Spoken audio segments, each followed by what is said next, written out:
Hey gang, let's talk a little bit about physics and common sense. People are buying guns for concealed carry, and a lot of times people will buy smaller firearms because it's easier to conceal, which, by the way, is not always true.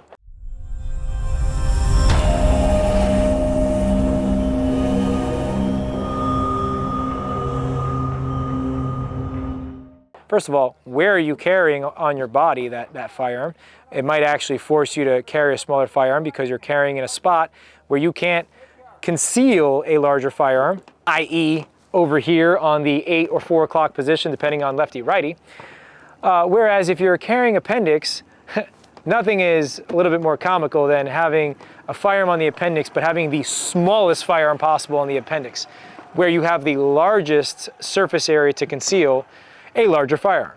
So if you're going to carry that firearm, think about the light combination that you might be putting on it, because you might buy this compact firearm, which, by the way, this is your Smith & Wesson M&P 2.0 with a 4 1/4 inch barrel, comparable to your Glock 19. Okay, so not that big of a firearm. Then people will throw a high performing, which, by the way, the X300 Turbo is a really good light. The output on it's really fantastic. Or your mod light, another light that is actually really good too. And they'll take this light and they'll stick it on there, and now they've increased the overall length of their firearm and stick that in the holster. Well, the extra length over here, you could have just got a firearm with a longer barrel, which is a lot more forgiving, a lot easier to shoot.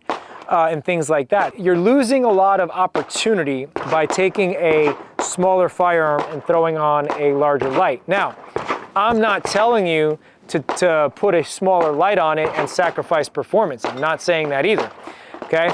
But consider what you're doing and the overall length and signature of this as you stuff it into your holster. Because, take for example, comparable to this, you have your 3.9 inch P320. And this, by the way, isn't a fancy light. It's flush fit, okay, but it's not high output.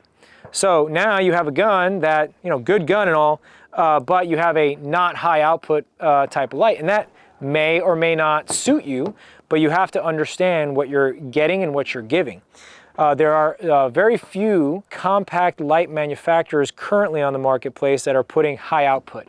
And if they are compact lights, they are still sticking out in front of the overall length of the slide because they're just not there yet when it comes to the technology and the output of the light versus the size. But take, for example, this light, your TLR 7 Alpha.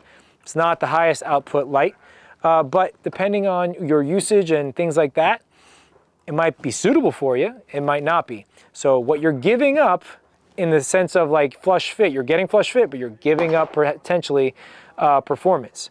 You might be getting performance, but you're giving up compact signature on this whole thing, okay? So it's a give and get. So consider before you buy that firearm and or that light, what your combination is gonna be, so that way you can actually have a good holster setup and a good carry setup for when you're going about your day. Another thing to consider is if you're gonna buy a full-size gun, even kind of like the Glock 17, full-size gun, throw an X300 on there, which will certainly stick out past the end of the barrel. Well, you have this extra real estate. Why not throw a compensator on there? Now it'll shoot flatter, allow you to get the reset and the sights back on target faster because it's shooting flatter, and it's not really. It's actually essentially flush fit to the X300. And you might be able to carry that if you're a big boy or big girl. But that all being said, consider what kind of combination that you have, whether the light sticks out past the slide or vice versa, and what you can do. But at the end of the day, if you have the overall length being what it is, make sure you're using the ratios accordingly and to your advantage. If you think all gun laws are an infringement and you live behind the enemy lines in the People's Republic of California, then check out our Unconvicted Felons t-shirt. We came out with this t-shirt design for you where most of us are fed up with the situation here in California. So check it out. Check out our website. Awesome t-shirt coming at you. And our new line of 2 arms where it stands for 2A Rights Matter. So check out our new t-shirt and help us feed our dog.